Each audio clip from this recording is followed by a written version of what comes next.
Hello. स्वागत है आपका फिर से मेरे चैनल पर। आज की क्लास में हम लोग सीखने वाले हैं rules of debit and credit कि आखिर जर्नल एंट्री पास करते समय, जर्नल एंट्री रिकॉर्ड करते समय हम पहचाने कैसे कि कौन सी ट्रांजैक्शंस को कब हमें डेबिट करना है और कौन सी ट्रांजैक्शंस को कब हमें क्रेडिट करना है।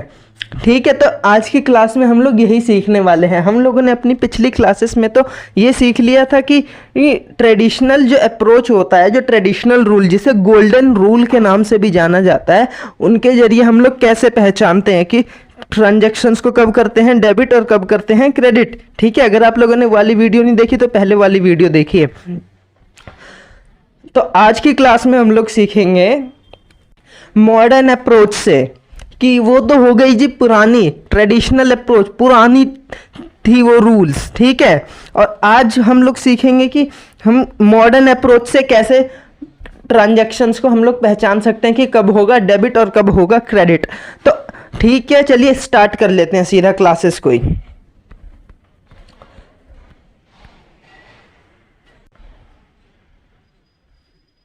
दरअसल हम लोगों को ट्रेडिशनल अप्रोच में क्या करना था, हमें वहाँ पे पहचानना होता था कि कौन सा रियल है, नॉमिनल है और पर्सनल है। फिर हमें देखना होता था कि रिसीवर है, गिवर है, रिसीवर है, गिवर है, पेड है कि ये रिसीव है, क्या है, ऐसे करके हमें पहचानना होता था।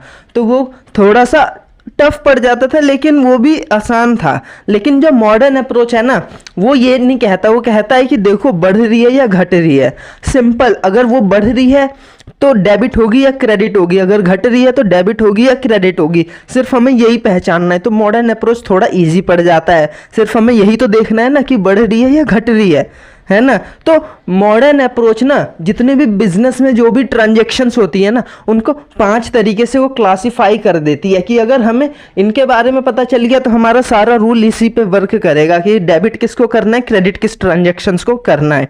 ठीक है, तो पहला हो जाता है आपका एसेट्स, दूसरा लाइबिलिटीज, तीसरा कैपिटल, चौथा रिवेन्यू, पांचवा एक्सपेंसेस। ठीक है, अब हमें इन्हीं 5 जो ये वर्ड्स है ना, इन्हीं 5 को हम लोग एक रूल मान लेंगे और इसी के बेस में हम लोग अपनी ट्रांजैक्शंस को पहचानेंगे कि कब किन ट्रांजैक्शंस को हमें करना है डेबिट और कब किन ट्रांजैक्शंस को हमें करना है क्रेडिट। ठीक है, सिंपल है, सिंपल है। ठीक है, तो अब देखते हैं कि कैसे काम करता है। देखिए, आप लोगों ने पढ़ा था पिछली क्लासेस में, हम लोगों ने समझा था दरअसल कि अकाउंटिंग इक्वेशन कैसे करते हैं। तो वहाँ पे हमें एक इक्वेशन गिवन होती थी और हम लोग उसी के जरिए अकाउंटिंग इक्वेशन के क्वेश्चन को सॉल्व करते थे, बुक्स ऑफ अकाउंट्स मेंटेन करते थे, चीज़ों को ऐड करना, ट्रांजैक्शंस को बेसिकली ऐड करना और लेस करना। बढ़ रही है तो क्या करना है, घट रही है तो क्या करना है। तो ये जो रूल्स है ये भी वैसे ही वर्क कर रहा है कि बढ़ रही है और घट रही है, हमें उसी बेस पे तो डेबिट क्रेडिट पहचानना है आखिर। तो एक चीज याद रखना कि ये जो हमारी अकाउंटिंग इक्वेशन होती है ना, asset equals to liability plus capital, और हमें ये भी पता है कि एसेट्स का जो बैलेंस रहेगा ना वो लाइबिलिटी और कैपिटल के बराबर रहेगा। यानी कि एसेट्स बराबर रहेगी किसके, लाइबिलिटी और कैपिटल के। ठीक है, तो एसेट्स का बैलेंस, जो भी एसेट्स होगी ना उसका बैलेंस हमेशा डेबिट रहता है अगर वो बढ़ रही होगी तो।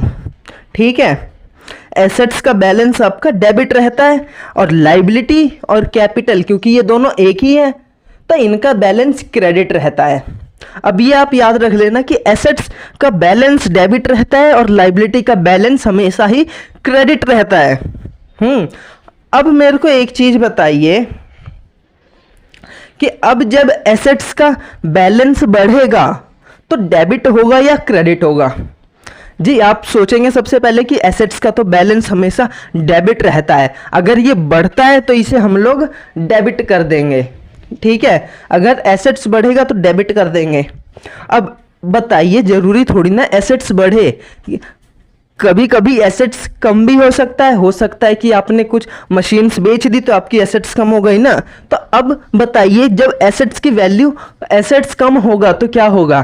अब आप फिर सोचिए कि जब एसेट्स की वैल्यू बढ़ती है तो होती है डेबिट, तो घटने पे क्या होगा जी, घटने पे इसी का रिवर्स हो जाएगा, क्रेडिट। सिंपल है ना। अब हमें यह भी पता है कि एसेट्स का जो रूल होगा ना उसी का रिवर्स आपका कैपिटल का होगा, क्योंकि तभी दोनों इक्वल होंगे कि एसेट्स और लाइबिलिटी तभी बराबर होगी। ठीक है, तो अब लाइबिलिटी का रूल क्या कहेगा जी? लाइबिलिटी का सबसे पहले हमें बैलेंस पता है कि वो होता है क्रेडिट बैलेंस लाइबिलिटी का। तो अब अगर लाइबिलिटी बढ़ती है, अब लाइबिलिटी बढ़ती है तो उसका बैलेंस क्या होगा मेरे को बताइए, सोचिए पहले कि सबसे पहले लाइबिलिटी का बैलेंस क्रेडिट होता है। ठीक है, अब वो बढ़ रही है तो बढ़ रही है तो क्रेडिट होगा, उसी में जुड़ेगा तो वो और ज़्यादा बढ़ेगा तो वो क्रेडिट होगा। ठीक है, अब सिमिलर, अब जब लाइबिलिटी कम हो रही है, कैपिटल कम हो रही है तो क्या होगा जी? डेबिट होगा। अब देख लीजिए दोनों ही रिवर्स हैं आपस में, दोनों ही रिवर्स हैं आपस में। ठीक है, ठीक है, तो आई होप आपको ये क्लियर हुआ होगा कि एसेट्स का बैलेंस लाइबिलिटी और कैपिटल के तो बराबर रहता ही है, साथ में दोनों रिवर्स रूल हो जाता है दोनों में कि एसेट्स का बैलेंस जब भी बढ़ेगा तो वो होगा डेबिट। देखिए शुरुआत में हो सकता है आपको याद करने में दिक्कत हो, लेकिन जैसे आप लोग प्रैक्टिस करेंगे, थोड़ा सा इस पे फोकस डालेंगे, आपको फटाक से याद हो जाएगा। ठीक है, फिर मैं आपको एक ट्रिक भी बताने वाला हूँ कि इसे और कैसे याद कर सकते हैं। ठीक है, ठीक है, तो एसेट्स का तो हमें पता चल गया जी, डेबिट हो गया, बढ़ रहा हो तो, और घट रहा हो तो क्रेडिट हो गया। अब लाइबिलिटी और कैपिटल हमें पता है कि अब दोनों हमेशा ही रिवर्स रहते हैं एसेट्स के, तो एसेट्स जब बढ़ रही हैं तो डेबिट हो रही हैं, तो लाइबिलिटी जब बढ़ेंगी तो क्रेडिट होगा, दोनों हो गए रिवर्स। और जब लाइबिलिटी एसेट्स घट रही है तो क्रेडिट हो रहा है, तो लाइबिलिटी जब घटेगी तो क्या होगा? डेबिट। सिंपल, एकदम ही सिंपल। ठीक है, ठीक है, फिर हम लोगों ने यहाँ पे दो और यहाँ पे देखे थे टर्म कि ये क्या चीज़ है, एक्सपेंसेस और रिवेन्यू। ये क्या होते हैं, इन्हें समझते हैं कि इनके रूल्स क्या कहते हैं। तो अब एक चीज़ हमेशा याद रखिएगा कि ये जो लाइबिलिटी और कैपिटल है ना, इनका जो रूल है सेम रिवेन्यू का रूल है। ठीक है, तो क्या रूल हो गया फिर रिवेन्यू का कि जब रिवेन्यू आपकी बढ़ेगी तो क्या होगा? रिवेन्यू बढ़ेगी तो क्रेडिट होगा, और जब रिवेन्यू घटेगी तो डेबिट होगा। ठीक है, और अब आपको पता चल गया कि लाइबिलिटी, कैपिटल, रिवेन्यू रूल कैसा है? सेम है, रिवर्स है किसके? एसेट्स के। एसेट्स के रिवर्स रूल है लाइबिलिटी, कैपिटल, रिवेन्यू, बस आपको यही देखना है। अब यहाँ पे तो एक्सपेंस बेचारा अकेला रह गया ना, अब ये तो अकेला हो गया बाकी से, तो ये बोलता है कि मेरा जो रूल होगा ना वो एसेट्स की तरह ही होगा कि अगर एक्सपेंसेस बढ़ते हैं तो हो जाएंगे डेबिट, और अगर घटते हैं तो हो जाएंगे क्रेडिट। अगर बढ़ते हैं देखिए तो हो जाएगा डेबिट, और अगर घटते हैं तो हो जाएगा क्रेडिट। ठीक है, ठीक है, देखते हैं एक बारी। जैसे जैसे मैं आपको इनके एग्जाम्पल कराऊंगा ना अगली क्लासेस में, तब आपको ये ज़्यादा और क्लियर तरीके से समझ आएंगे।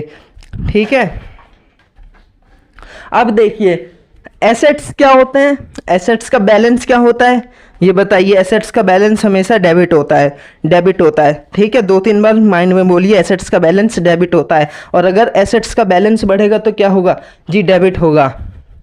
घटेगा तो क्या होगा जी? क्रेडिट हो जाएगा। एसेट्स का बैलेंस अगर बढ़ेगा तो डेबिट हो जाएगा, घटेगा तो क्रेडिट हो जाएगा। सिमिलर लाइबिलिटी का बैलेंस कैसा होगा जी? एसेट्स के रिवर्स होगा, अगर लाइबिलिटी बढ़ेगी तो हो जाएगा क्रेडिट, और अगर लाइबिलिटी घटेगी तो हो जाएगा क्या चीज़? डेबिट। कैपिटल बढ़ेगी तो क्या होगा? क्रेडिट, घटेगी डेबिट। सिंपल। बढ़ेगी रिवेन्यू तो क्या होगा? क्रेडिट, घटेगी डेबिट। ये तीनों सेम काम कर रहे हैं, एक ही रूल पे वर्क कर रहे हैं।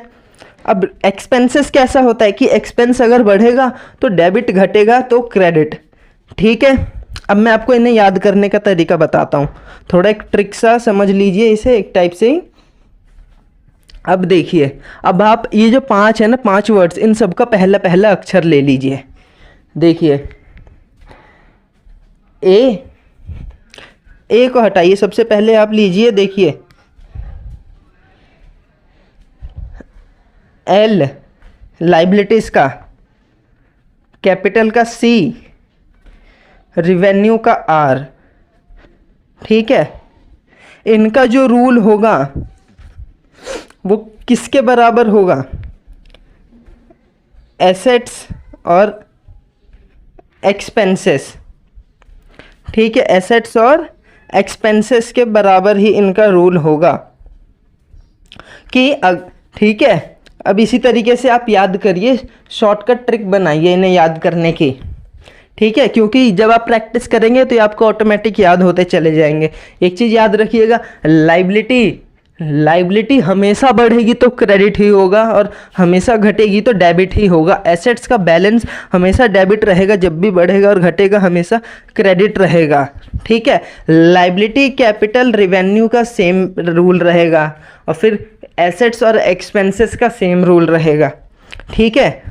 ठीक है, तो अब अगली क्लास जो होगी ना, उसमें मैं आपको इनके कुछ न्यूमेरिकल क्वेश्चन कराऊंगा, तब आपको ये ज़्यादा क्लियर तरीके से समझ आएगा, ठीक है। तो अगर वीडियो अच्छी लगी होगी तो प्लीज़ लाइक कर देना, और अगर और अच्छी लगी होगी तो प्लीज़ वीडियो को शेयर करना अपने दोस्तों के साथ, और चैनल को सब्सक्राइब कर लेना।